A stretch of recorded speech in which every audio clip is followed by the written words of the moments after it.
जयंती साजरी करीत आहोत। सर्वप्रथम सर्वांना शिवजयंतीच्या खूप खूप शुभेच्छा।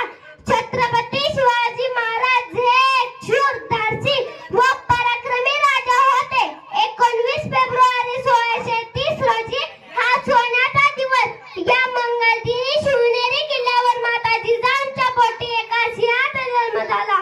तो सिंह म्हणजे हिंदवी स्वराज्याचे संस्थापक छत्रपती शिवाजी महाराज होय।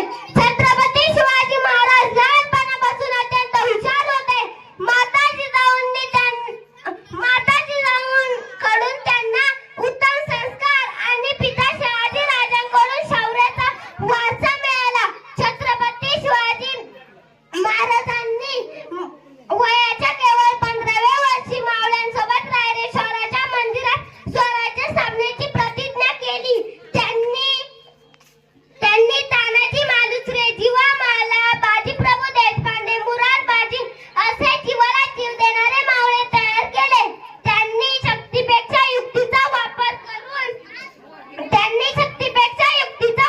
करून अफजल खान, औरंगजेब, शाहिस्ते खान यांसारख्या बलाढ्य शत्रूंचा पराभव केला। छत्रपती शिवाजी महाराजांचे अष्टपैलू व्यक्तिमत्व होते। त्यांच्या राज्यात गरीब, श्रीमंत